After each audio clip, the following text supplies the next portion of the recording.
नमस्कार दर्शक बंधु जय जगन्नाथ मु डाकसेवक दिव्य आपण मानक स्वागत जनाऊँगी आज आउ एक नुआ भिडियो को। दर्शक बंधु आज भिडियो माध्यम आलोचना करवा पोस्ट ऑफिस रे काम करुवा जीडीएस भाई एवं भौणी माने जहाँकि आपण माने ग्रामीण डाकसेवक नाम रे जानी थांती। तेबे अष्टम वेतन कमिशन अनुसार सेमानंकर दरमा बढ़िबो कि नाही, अष्टम वेतन आयोग रे सेमानंकु इनक्लूड करा जिवो कि नाही, जदि इनक्लूड करा जिवो केते टंका वृद्धि पाइबो, सप्तम वेतन कमिशन रे केते टंका वृद्धि पाइतिला, ता पूर्वरु जीडीएस मानकर दरमा केते थिला। आजिरो एही वीडियो माध्यम रे डिटेल्स आलोचना करिबा। तेबे मोर एही वीडियोटी जदि आपण मानकु भल लागियो गोटे लाइक करिवे, अन्य मानकु शेयर करिवे, चैनल को प्रथम थर पई विजिट करथले चैनल को सब्सक्राइब करी पाखरे थिबा नोटिफिकेशन बटन टी ऑन कर देबे। तेबे देखंतु सरकार देशर समस्त केंद्र कर्मचारी तथा पेंशन भोगी मानक पई अष्टम वेतन आयोग को सुपारिश कर सारी। इतिमध्य अष्टम वेतन आयोग एक कमिटी गठन हो सारी। तेबे ही अष्टम वेतन समस्त कार्यप्रणाली द्रुतगति भाव में चली। तेबे एक वर्षरु 18 मास मध्य सरकार को रिपोर्ट प्रदान करेंगे अष्टम वेतन आयोग कमिटी। दरमा केते रहिबो, फिटमेंट फैक्टर केते रहिबो, सब स्थिर हेबो।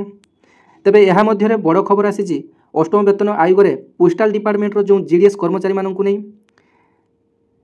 तेबे ही पोस्टाल डिपार्टमेंट रे काम करथुवा जीडीएस कर्मचारी हेले पोस्टाल डिपार्टमेंट रो मेरुदंड।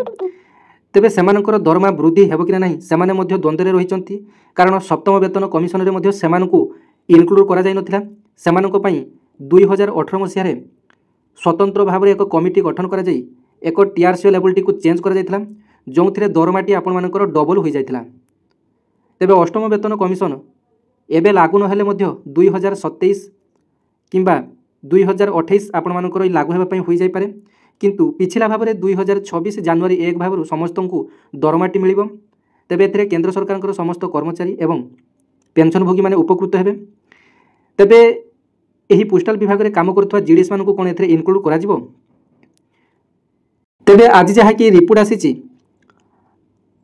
केंद्र सरकार तरफ स्पष्ट भाव में एही पोस्टाल विभाग रो जीडीएस मानको 8 पे कमिशन रे इनक्लूड करा जिवो नाही। तेबे जदि 8 पे कमिशन रे जीडीएस मानको इनक्लूड करा जिवो नाही, सेमानकर कोन दरमा बढ़िबो नाही। तेबे देखंतु 8 पे कमिशन लागू हेले आपण मानको पई मध्ये खुशीर खबर, आपण मानकर मध्ये दरमा बढ़िबो। तेबे एति पई आपण मानकर एक स्वतंत्र कमिटी पोस्टाल डिपार्टमेंट तरफ गठन हेबो। आपण मानकर वर्किंग आवर, आपण मानकर वेजेस ऑफ ड्यूटी ए सब को विचार करी आपण मानक पई एक टीआरसी लेवलटी पुणी थरे चेंज करा जिवो, जोंथिरे आपण मानकर बेसिक टी को पुणी चेंज करा जिवो। आपण माने जानिथिबे 2018 पूर्वरु बीपीएम माने पाउथले 6000 टंका एवं एबीपीएम माने पाउथले 4000 टंका। जेतेबेले सप्तम वेतन कमिशन टी लागू हैला एवं एथिरे जीडीएस मानकु इनक्लूड करा न गला, तेबे 2018 मसिया रे सारा देश रे आंदोलन होइतिला। सही समय जीडीएस मानक पई एक कमिटी गठन करा जायतिला। सेही कमिटी गठन अनुसार सरकार विचार करले जे एमानकर एक टीआरसी लेवलटी फिक्स करा जाऊ। तेबे सही अनुसार आपण मानकर दरमाटी डबल होइतिला। जो बीपीएम माने पाउथले 6000 सेमानकर बेसिक टी को 12000 कर दिया गला। जो एबीपीएम बा डाकसेवक भाई भौणी पाउथले 4000 सेमानकर बेसिक टी को 10000 कर दिया गला। एही 8 पे कमिशन को नहीं आज सरकार तरफ एक प्रतिक्रिया आसी जहा कि आपण माने जानिबा निहाती आवश्यक। देखंतु सेटा आपण मानकर हिंदी रे अछि, आपण मानको मु बुझाई देउछि। 8 पे वेतन आयोग में जीडीएस को शामिल नहीं किया जाएगा। केंद्र सरकार ने स्पष्ट कर दिया है कि ग्रामीण डाक सेवक जीडीएस को 8 पे केंद्रीय वेतन आयोग 8 सेंट्रल पे कमीशन सीपीसी में शामिल नहीं किया जाएगा। सरकार की आधिकारिक नीति के अनुसार जीडीएस कर्मचारी नियमित सरकारी सेवा का हिस्सा नहीं माना जाता है। इसी कारण उनके वेतन और सेवा शर्त केंद्रीय वेतन आयोग के दायरे में नहीं आते हैं। तबे देखंतु एठार जदि डिटेल्स बुझिबा सरकारଙ୍କର आधिकारिक नीति अनुसार जीडीएस कर्मचारी माने नियमित सरकारी सेवार अंश भाव में गणा जाती नहीं। एही कारणरू सेमानଙ୍କର दरमा सेवा शर्तावली केंद्रीय वेतन आयोगर परिसरभुक्त हुए नहीं। तेबे डाक विभाग डिपार्टमेंट ऑफ पोस्ट घोषणा करिछि जे जीडीएस कर्मचारी मानकर वेतन एवं सेवा शर्तावली समीक्षा पई परे एक स्वतंत्र एक सदस्य कमिटी वन मैन कमिटी गठन करा जिवो। एही कमिटी जीडीएस कर्मचारी मानकर दरमा ढांचा भत्ता कार्य परिस्थिति एवं अन्यान्य सुविधा उपरे सुपारिश देबो। तेबे समस्त जीडीएस भाई भौणी मानक पई बेसी खुशी खबर न हेतले मध्य आपण मानक पई अल्प खुशी खबर, जेहेतु आपण मानक मध्य एथिरे दरमाटी बढ़िबो। ଏହି ନିଷ୍ପତ୍ତି ଯୋଗୁଁ ଡାକ ବିଭାଗର ଲକ୍ଷ ଲକ୍ଷ ଜିଡିଏସ୍ କର୍ମଚାରୀମାନଙ୍କର ମଧ୍ୟରେ ନିରାଶା ଏବଂ ଅସନ୍ତୋଷ ଦେଖାଦେଇଛି। କାରଣ ସେମାନେ ଦୀର୍ଘ ଦିନରୁ ଦାବି କରି ଆସୁଛନ୍ତି ଯେ ସେମାନଙ୍କୁ ମଧ୍ୟ ନିୟମିତ କର୍ମଚାରୀଙ୍କ ଭଳି ବେତନ ଆୟୋଗ ଅଧୀନରେ ସମାନ ଲାଭ ଏବଂ ବେତନମାନ ମିଳିବା ଉଚିତ। ତେବେ ଡାକ କର୍ମଚାରୀ ସଂଗଠନଗୁଡ଼ିକର କହିବା କଥା ଯେ ଜିଡିଏସ୍ ଦେଶର ଗ୍ରାମୀଣ ଡାକ ନେଟୱାର୍କର ମେରୁଦଣ୍ଡ, ସେମାନଙ୍କୁ ଅଣଦେଖା କରିବା ସମାନ କାର୍ଯ୍ୟ ସମାନ ବେତନ ଭାବରେ ବିରୁଦ୍ଧରେ ଯାଉଛି। ତେବେ ବର୍ତ୍ତମାନ ସମସ୍ତଙ୍କର ନଜର ଆଗାମୀ ଏକ ସଦସ୍ୟ କମିଟି ଉପରେ ରହିଛି। ଏହି କମିଟି ଜିଡିଏସ୍ କର୍ମଚାରୀମାନଙ୍କର ଭବିଷ୍ୟତ ଏବଂ ସେମାନଙ୍କର ବେତନ ସୁଧାର ନେଇ କେତେ ପ୍ରଭାବଶାଳୀ ସୁପାରିଶ କରୁଛି ତାହା ଦେଖିବା ପାଇଁ ଗୁରୁତ୍ୱପୂର୍ଣ୍ଣ ରହିଲା। ଜାଣିଥିବେ ଯେ ପ୍ରତ୍ୟେକ ଲେବୁଲରେ ଆପଣମାନଙ୍କର ଟିଆର୍ସି ଲେବୁଲ 1 ଏବଂ ଲେବୁଲ 2 ଆପଣମାନଙ୍କର ରହିଛି। ବିପିଏମ୍ରେ ଆପଣମାନଙ୍କର ଲେବୁଲ 1 ଏବଂ ଲେବୁଲ 2 ରହିଛି। ଏବିପିଏମ୍ ଏବଂ ଡାକ ସେବକରେ ମଧ୍ୟ ଆପଣମାନଙ୍କର ଲେବୁଲ 1 ଏବଂ ଲେବୁଲ 2 ପୋଷ୍ଟ ରହିଛି। ତେବେ ଯଦି 4 ଘଣ୍ଟା କାମ କରୁଥିବେ ତେବେ ଆପଣମାନଙ୍କର ଲେବୁଲ 1, ଯଦି ଆପଣମାନେ 5 ଘଣ୍ଟା କାମ କରୁଥିବେ ତେବେ ଆପଣମାନଙ୍କର ଲେବୁଲ 2 ପୋଷ୍ଟ। ପୂର୍ବରୁ ଯେଉଁ ବୃଦ୍ଧ ବୟସ୍କ ଜିଡିଏସ୍ ବିପିଏମ୍ ହୁଅନ୍ତୁ କିମ୍ବା ଏବିପିଏମ୍ ମାନେ ରହିଛନ୍ତି ସେମାନଙ୍କର ସମସ୍ତଙ୍କର ପ୍ରାୟତଃ ଟିଆର୍ସି ଲେବୁଲ 2 ଅର୍ଥାତ୍ ବିପିଏମ୍ ଯଦି ହୋଇଥିବେ ସେମାନଙ୍କର ଟିଆର୍ସିଟି 14,500 ଥିଲା ଏବଂ ଯଦି ସେମାନେ ଏବିପିଏମ୍ ଥିବେ ତେବେ ସେମାନଙ୍କର ଟିଆର୍ସି ଲେବୁଲଟି 12,000 ଟଙ୍କା ଥିଲା। କିନ୍ତୁ ଏବେ ଯେଉଁ ଫ୍ରେସର ପିଲାମାନେ ନିଯୁକ୍ତି ପାଉଛନ୍ତି ସେମାନଙ୍କର ଟିଆର୍ସି ବିପିଏମ୍ ମାନଙ୍କର 12,000 ରହିଛି, ଏବିପିଏମ୍ ମାନଙ୍କର 10,000 ରହିଛି। ତେବେ ଦେଖନ୍ତୁ 2017 ପୂର୍ବରୁ ବିପିଏମ୍ କେତେ ଟଙ୍କା ପାଉଥିଲେ, ଏବିପିଏମ୍ କେତେ ଟଙ୍କା ପାଉଥିଲେ। ତେବେ ଦେଖନ୍ତୁ 2017 ପୂର୍ବରୁ ବିପିଏମ୍ ଯେଉଁମାନେ କି ଟିଆର୍ସି ଲେବୁଲ 1ରେ ଥିଲେ ସେମାନେ 2,775 ଟଙ୍କା ପାଉଥିଲେ, ଯେଉଁମାନେ କି ଟିଆର୍ସି ଲେବୁଲ 2ରେ ଥିଲେ 4,220 ଟଙ୍କା ପାଉଥିଲେ। ଯେଉଁମାନେ କି ଏବିପିଏମ୍ରେ ଥିଲେ ସେମାନେ ପାଉଥିଲେ 2,660 ଟଙ୍କା, ଯେଉଁମାନେ କି ଲେବୁଲ 2ରେ ଥିଲେ 3,660 ଟଙ୍କା ପାଉଥିଲେ।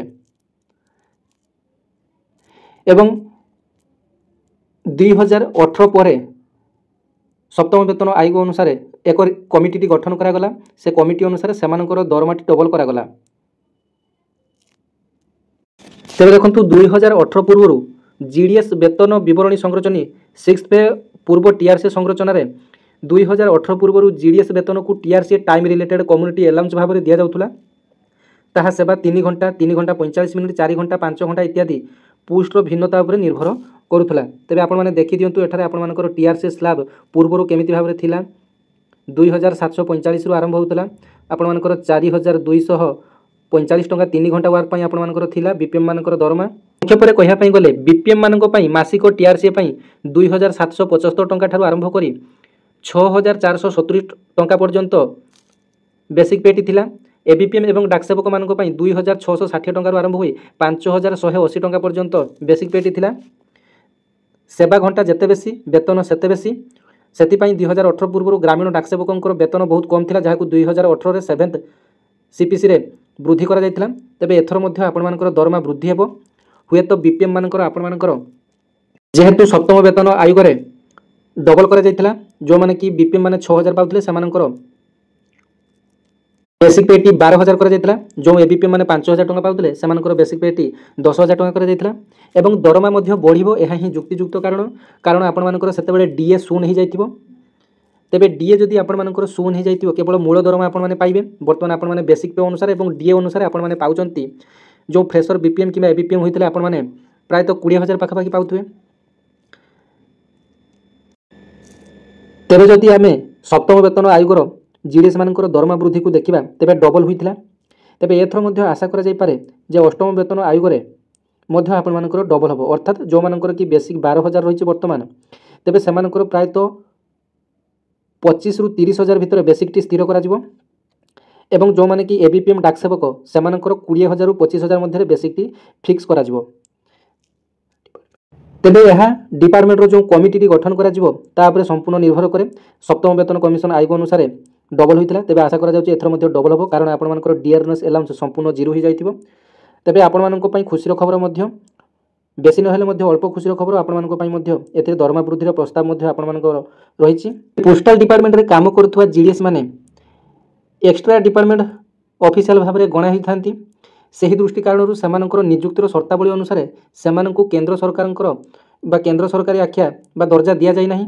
କାରଣ ଯଦି ତାଙ୍କୁ 8 ପେ କମିଶନରେ ଇନକ୍ଲୁଡ଼ କରାଯିବ ତେବେ ସେମିତି ମଧ୍ୟ ତାଙ୍କୁ ହାଉସ୍ ରେଣ୍ଟ, ଅନ୍ୟାନ୍ୟ ସମସ୍ତ ସୁବିଧା ଯେମିତି ସରକାରୀ କର୍ମଚାରୀମାନେ ଯେମିତି ସ୍ୱତନ୍ତ୍ର ସୁବିଧା ପାଉଛନ୍ତି, HRA, TA, TPA ଏସବୁ ଆପଣମାନଙ୍କର ସୁବିଧା ଦେବା ପାଇଁ ପଡ଼ିବ। ତେବେ ସରକାର ସେହି ଦୃଷ୍ଟିରୁ ମଧ୍ୟ ବିଚାର କରୁଛନ୍ତି ଯେ ଜିଡିଏସ୍ ମାନଙ୍କୁ ଏକ ଟିଆରସି ଲେବୁଲ ଟି ବଢ଼ାଇ ଦିଆଯିବ। ଯାହାଫଳରେ ମଧ୍ୟ ଆର୍ଥିକ ବୋଝ ସରକାରଙ୍କ ଉପରେ ବେଶୀ କିଛି ପଡ଼ିବ ନାହିଁ। ଯଦି ସପ୍ତମ ବେତନ କମିଶନକୁ ଲକ୍ଷ୍ୟ କରିବା ତେବେ ଦରମା ବୃଦ୍ଧି ହୋଇଥିଲା, ଏବେ ମଧ୍ୟ ଅଷ୍ଟମ ବେତନ ଆୟୋଗରେ ମଧ୍ୟ ଦରମା ବୃଦ୍ଧି ହେବ, କିନ୍ତୁ ଆପଣମାନଙ୍କୁ ଅଷ୍ଟମ ବେତନ କମିଶନରେ ସରକାରୀ କର୍ମଚାରୀର ମାନ୍ୟତା ଆପଣମାନଙ୍କୁ ମିଳିବ ନାହିଁ। ଆପଣମାନଙ୍କ ପାଇଁ ସ୍ୱତନ୍ତ୍ର ଭାବରେ ଏକ ଟିଆରସି ଲେବୁଲଟି ଚେଞ୍ଜ ହେବ, ଯାହାକି ଡିପାର୍ଟମେଣ୍ଟ ତରଫରୁ ଏକ ୱାନ୍ ମ୍ୟାନ୍ କମିଟି ଗୋଟିଏ ଗଠନ ହେବ। ତାପରେ ଆପଣମାନଙ୍କର ଟିଆରସିଟି ରିଭିଜନ ହେବ।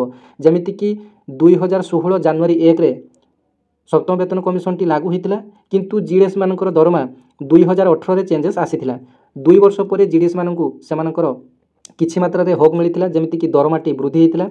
ଡାଇରେକ୍ଟ 2 ଗୁଣ ଆପଣମାନଙ୍କର ବେସିକ୍ ପେରେ ଚେଞ୍ଜେସ୍ ଆପଣମାନେ ଦେଖିବା ପାଇଁ ପାଇଥିଲେ।